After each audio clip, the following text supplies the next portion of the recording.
पोषण सुरक्षा की दिशा में केंद्रीय कैबिनेट का अहम फैसला। वर्ष 2028 तक मुफ्त फोर्टिफाइड चावल की होती रहेगी आपूर्ति। सीमावर्ती क्षेत्रों में वाइब्रेंट विलेज प्रोग्राम को भी मंजूरी। भाजपा प्रदेश अध्यक्ष बाबूलाल मरांडी ने राज्य सरकार को भ्रष्टाचार के मुद्दे पर फिर घेरा। बड़े पैमाने पर बिजली विभाग में भ्रष्टाचार का आरोप, सीबीआई जांच की मांग। महिलाओं को आर्थिक सहायता देने की राजनीति गरमाई। झामुमो ने सीईओ से जेएमएम सम्मान योजना शुरू करने की मांगी अनुमति। नेता प्रतिपक्ष ने बताया हार का डर। और शारदीय नवरात्र की महासप्तमी पर पूजा पंडालों में मां काल रात्रि की पूजा के लिए भक्तों का तांता। गरबा और डांडिया की भी धूम। यातायात व्यवस्था में फेरबदल।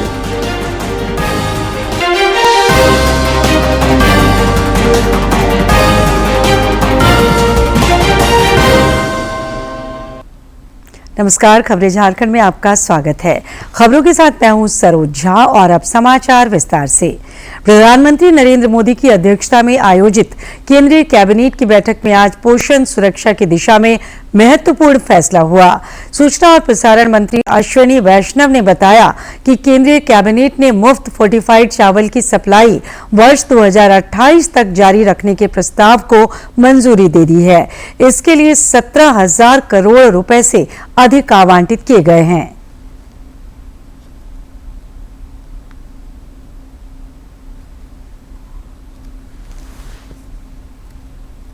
दुनिया के करीब करीब 140 देशों में फोर्टिफाइड राइस या फोर्टिफाइड फूड ग्रेन्स या फोर्टिफाइड फूड मटेरियल्स दिए जाते हैं, जिसमें विशेष फोकस होता है to supplement iron, folic acid and vitamin B12।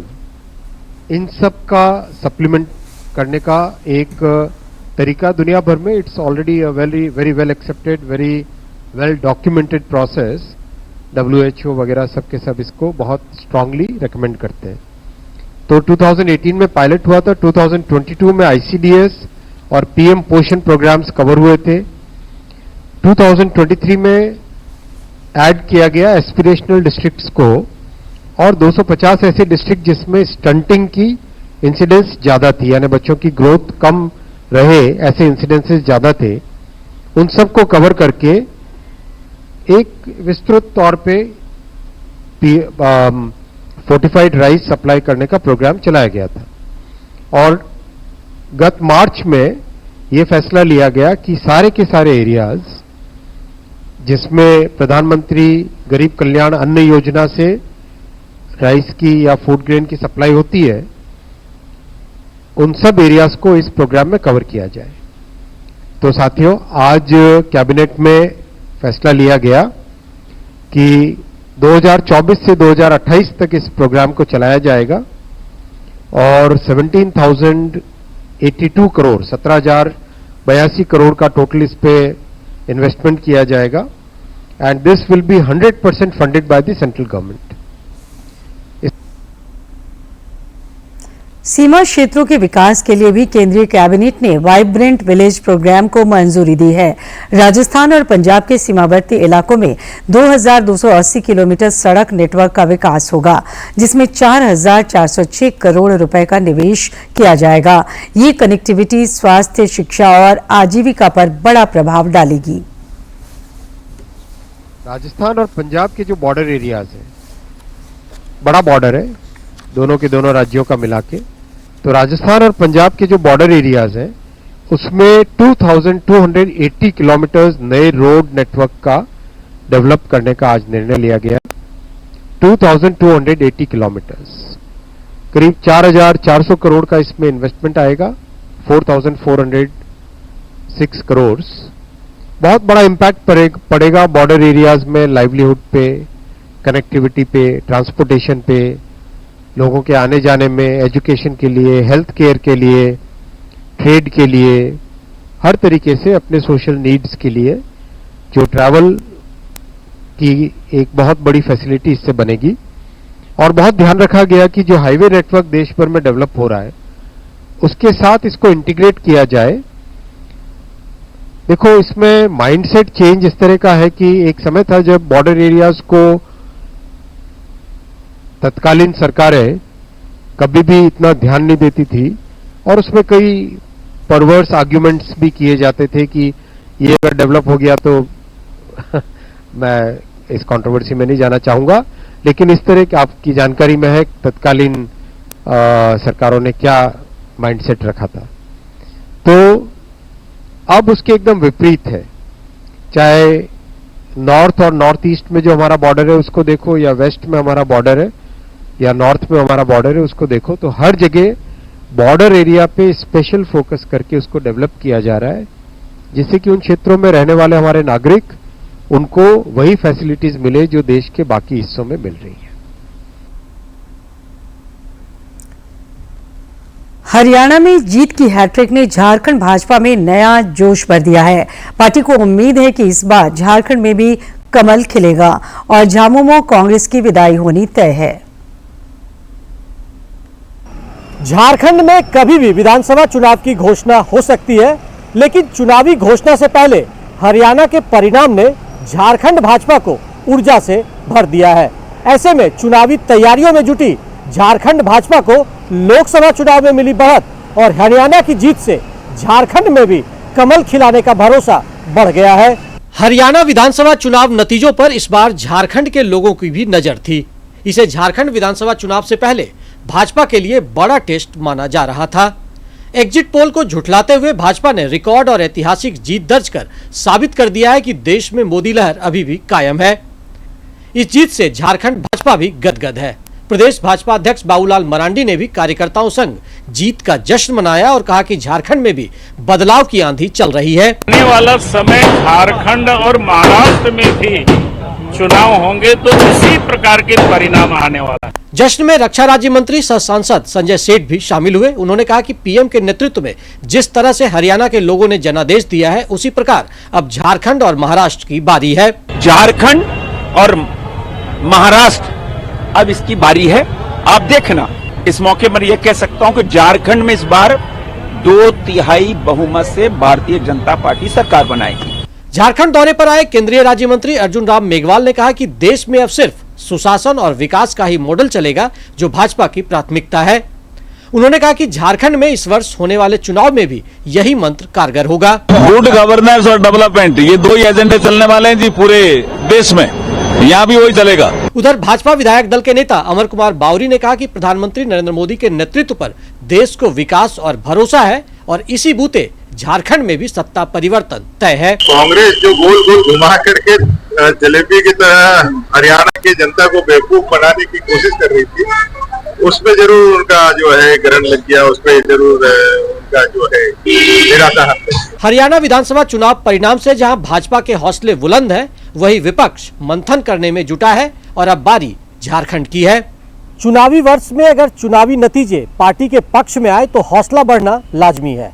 Haryana में मिली जीत ने झारखंड भाजपा को विपक्ष पर हमला करने के लिए तर्कस में एक और तीर दे दिया है, जो झामुमो के तीर और धनुष पर कितना भारी पड़ेगा यह तो समय बताएगा, लेकिन इतना तो तय है कि हरियाणा के परिणाम से प्रदेश भाजपा का मनोबल चरम पर है। डीडी न्यूज के लिए रांची से विकास के साथ मैं दिवाकर कुमार।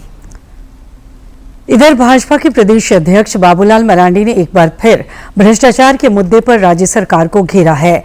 एक सोशल मीडिया पोस्ट में श्री मरांडी ने आरोप लगाया कि बैंक कर्मियों और अधिकारियों के साथ मिलकर भ्रष्टाचारियों ने बड़े पैमाने पर बिजली विभाग में सुनियोजित तरीके से भ्रष्टाचार को अंजाम दिया है। इसी तरह का घोटाला पूर्व में मिड डे मील योजना में भी हुआ था। भाजपा प्रदेश अध्यक्ष ने मामले की सीबीआई से जांच कराने की मांग की। राज्य में महिलाओं को आर्थिक सहायता देने की राजनीति गरमाती जा रही है। झामुमो ने मुख्य निर्वाचन पदाधिकारी के रवि कुमार से आज मुलाकात कर जेएमएम सम्मान योजना शुरू करने की अनुमति मांगी।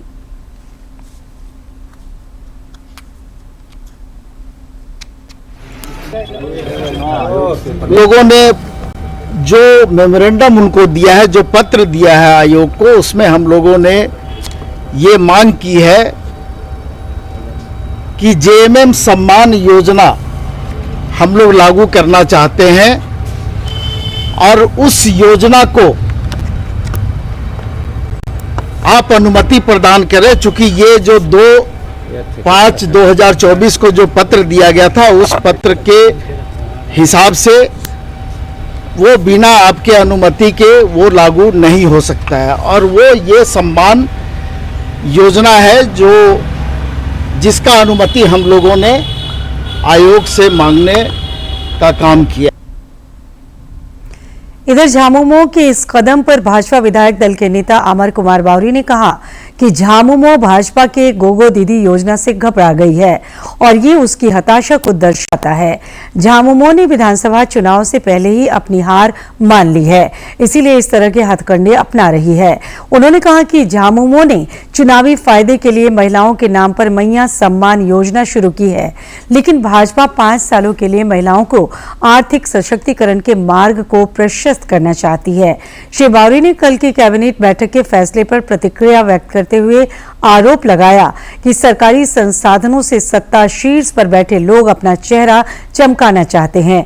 उन्होंने कहा कि नियमों को ताक पर रखकर कैबिनेट बैठक में आकस्मिकता निधि से 80 करोड़ के प्रचार प्रसार के व्यय के लिए प्रस्ताव पारित किया गया है। विधानसभा चुनाव को लेकर सभी दल पार्टी संगठन को मजबूत और धारदार बनाने के साथ ही अधिक से अधिक लोगों को अपने साथ जोड़ने की कवायद में जुटे हैं। इस क्रम में मुख्यमंत्री हेमंत सोरेन के समक्ष सरायकेला अंतर्गत राजनगर के कई लोगों ने झामुमो का दामन थामा। श्री सोरेन ने सबों से मुलाकात की और संवाद करते हुए उनका पार्टी में अभिनंदन और स्वागत किया। चुनावी वर्ष में राज्य कैबिनेट से गिरिडीह जिले को एक और तोहफा मिला है। शहर को जाम से मुक्ति दिलाने के लिए वर्षा से लंबित रिंग रोड की मांग पर झारखंड सरकार ने मुहर लगा दी है। गिरिडीह के झामुमो विधायक सुदिव्य कुमार सोनू ने आज प्रेस कॉन्फ्रेंस कर बताया कि जिला मुख्यालय को अब जाम से मुक्ति मिल जाएगी। उन्होंने बताया कि कल मंत्री परिषद ने 582 करोड़ रुपए से अधिक की स्वीकृति रिंग रोड बनाने के लिए दे दी है। से कनेक्ट होंगे या जो इस सड़क के मुख्य मार्ग में आएंगे वो सिमरा ढाब, खंडोली, बगरा, उदनाबाद, गुजियाडी, इस क्रस्ट का जो चौड़ाई होगी, क्रस्ट जो इसका बनेगा वो 570 मिलीमीटर का होगा, माने आधे मीटर से ज़्यादा की ये सड़क मजबूत सड़क बनेगी आरसीडी के। मुख्यमंत्री हेमंत सोरेन की अध्यक्षता में एक बार फिर 14 अक्टूबर को राज्य मंत्री परिषद की बैठक बुलाई गई है। मंत्रिमंडल सचिवालय एवं निगरानी विभाग द्वारा बताया गया है कि मंत्री परिषद की बैठक 14 अक्टूबर को दिन के 12 बजे से होगी।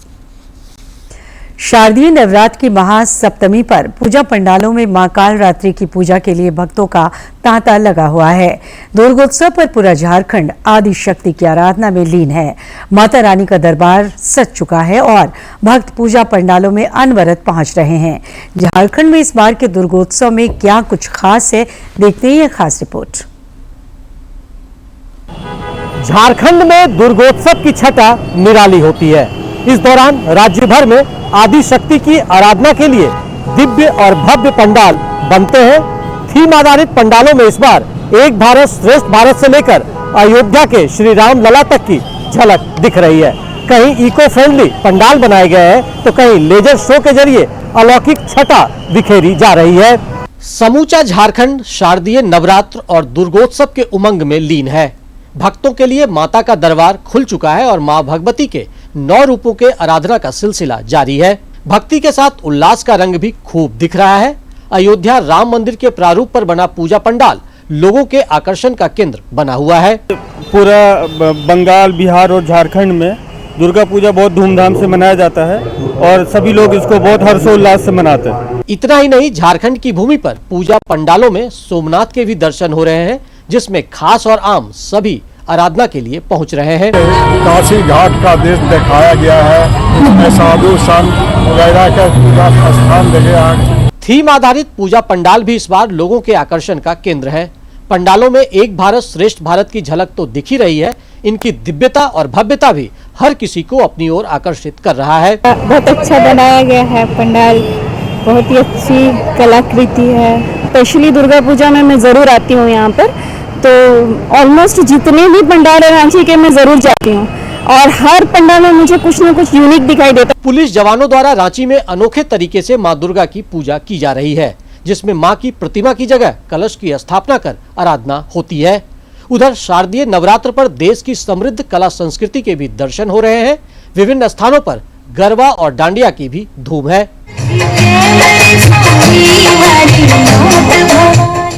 माता की आराधना के रंग अनेक हैं, लेकिन उनका सार एक है।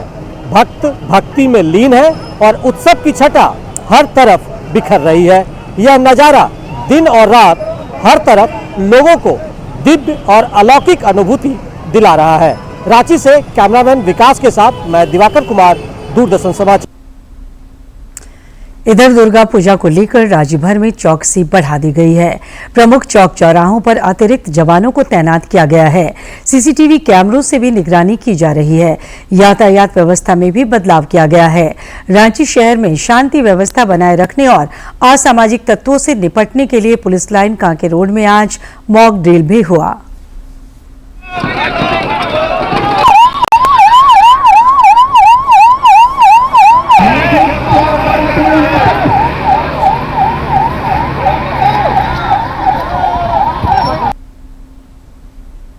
और अब देखते हैं फटाफट अंदाज में जिलों की खबरें।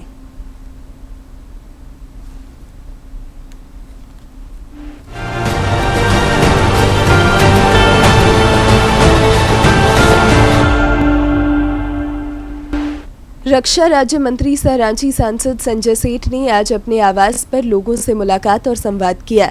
इस दौरान श्री सेठ ने विकास और जन समस्याओं के समाधान की प्रतिबद्धता दोहराई।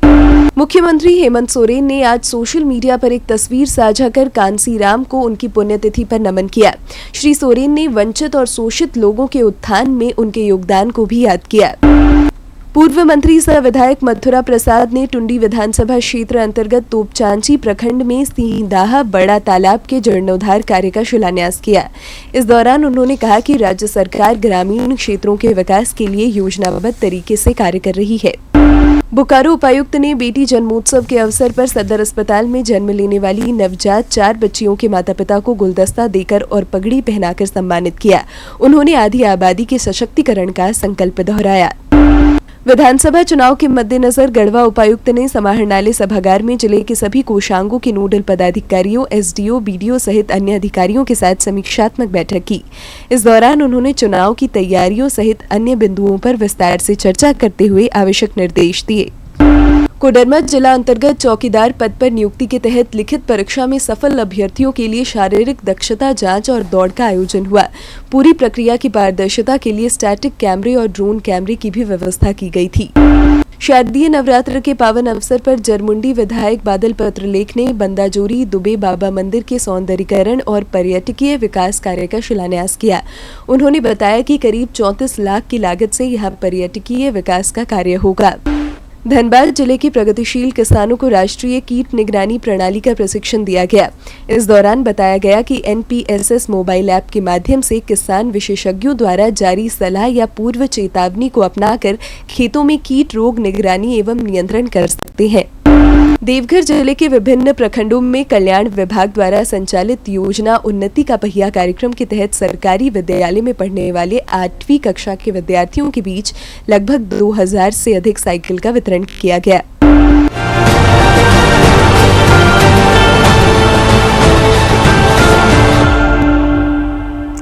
फटाफट खबरों के बाद अब लेते हैं मौसम की जानकारी। राज्य में पिछले 24 घंटों के दौरान रांची समेत कई इलाकों में हल्के से मध्यम दर्जे की बारिश हुई। शाम में रांची में हुई बारिश से दुर्गोत्सव के उत्साह में भी थोड़ा खलल पड़ा। इस अवधि में सर्वाधिक खूंटी के अड़की ब्लॉक में लगभग 49 मिलीमीटर बारिश रिकॉर्ड की गई। मौसम विज्ञान केंद्र रांची के वैज्ञानिकों ने बताया है कि राज्य के विभिन्न क्षेत्रों में 12 अक्टूबर तक हल्के से मध्यम दर्जे की बारिश की संभावना है। आगामी 13 अक्टूबर से मौसम के शुष्क बने रहने के आसार हैं। आज कुछ इलाकों में आंधी और वज्रपात को लेकर येलो अलर्ट भी जारी किया गया है। अधिकतम तापमान में 5 दिनों के दौरान किसी बड़े बदलाव की उम्मीद कम है। के पास के इलाका है वहाँ पे मेन कन्वर्जेंस देखने को मिल रहा है और शेष उत्तरी भाग में भी आज का अच्छा असर देखने को मिल रहा है। दक्षिणी भाग में छिटपुट बारिश की स्थिति है, थोड़े बादल है और छुटपुट बारिश की स्थिति है। रांची में आयोजित हॉकी इंडिया राष्ट्रीय जूनियर महिला हॉकी चैंपियनशिप के सेमीफाइनल में आज मध्य प्रदेश और ओडिशा के बीच मुकाबला हुआ। मध्य प्रदेश ने शानदार खेल दिखाते हुए ओडिशा को पराजित कर फाइनल का टिकट कटाया। दूसरा सेमीफाइनल मुकाबला हॉकी झारखंड और हॉकी हरियाणा के बीच हुआ।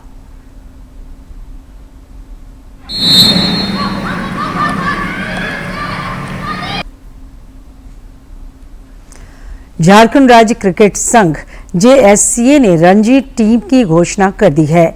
ईशान किशन को टीम की कप्तानी सौंपी गई है। रणजी ट्रॉफी के 2024-25 सत्र में झारखंड एलिट ग्रुप डी में असम, रेलवे, चंडीगढ़, छत्तीसगढ़, सौराष्ट्र, दिल्ली और तमिलनाडु के साथ है। प्रतियोगिता की शुरुआत 11 अक्टूबर से हो रही है और झारखंड का पहला मुकाबला असम के साथ होगा। आज के इतिहास पर डालते हैं अब एक नजर।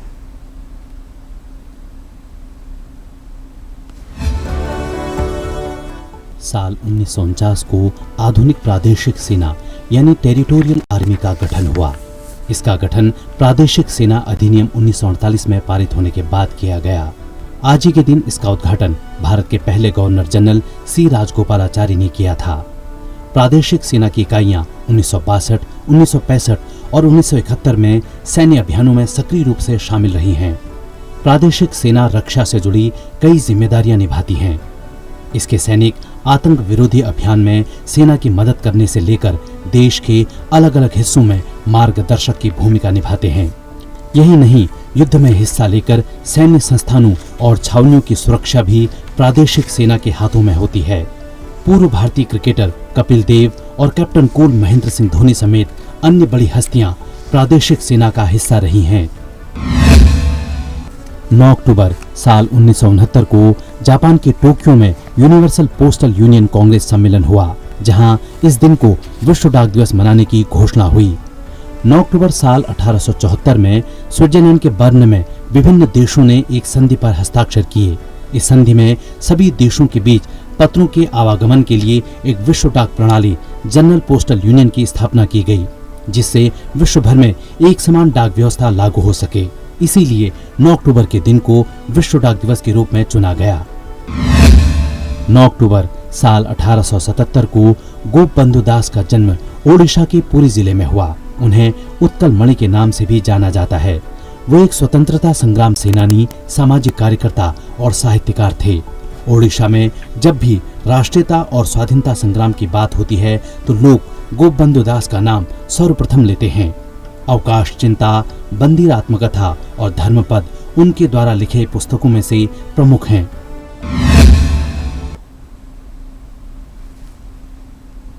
सेहत की बात में देखते हैं आंखों के लिए जरूरी पोषक तत्वों के बारे में।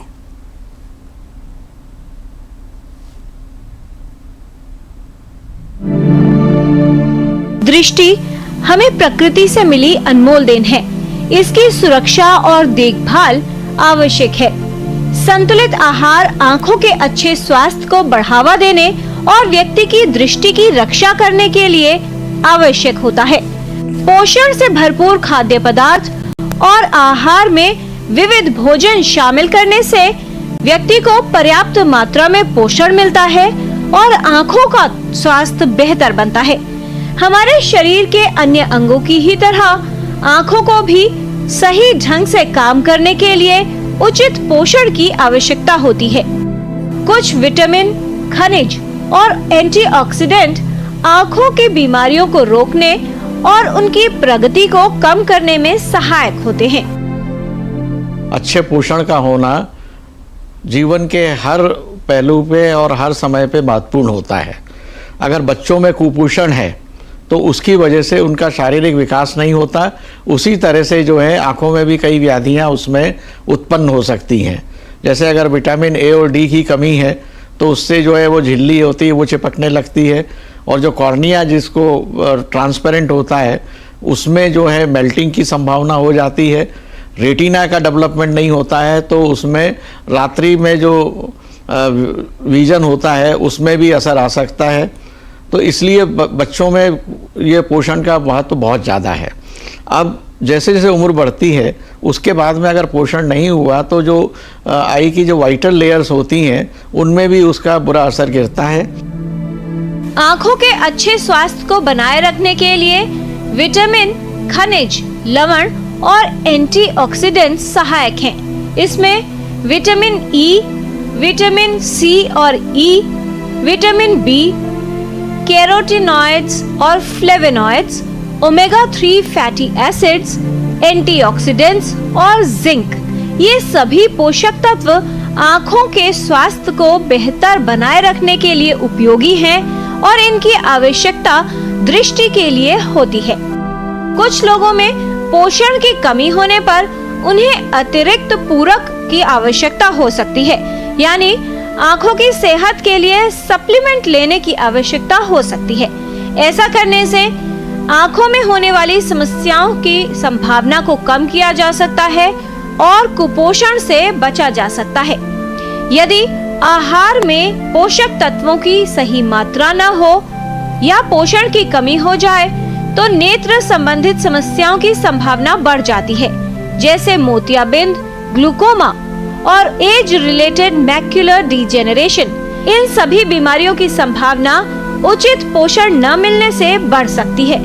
कुछ विटामिन और खनिज पूरक इन स्थितियों से बचाने और इनके विकास को धीमा करने में उपयोगी सिद्ध हो सकते हैं।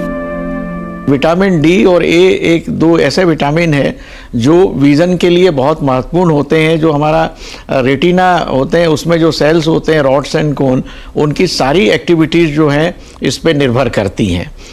तीसरा, जब व्यक्ति की उम्र बढ़ती है, उम्र के साथ में शरीर के रीजनरेशन की प्रोसेस कम होती है।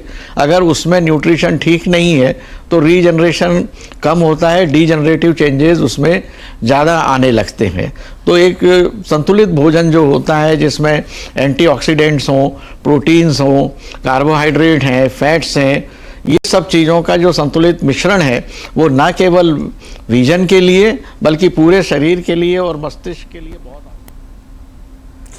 और आखिर में इस बुलेटिन के मुख्य समाचार एक बार फिर।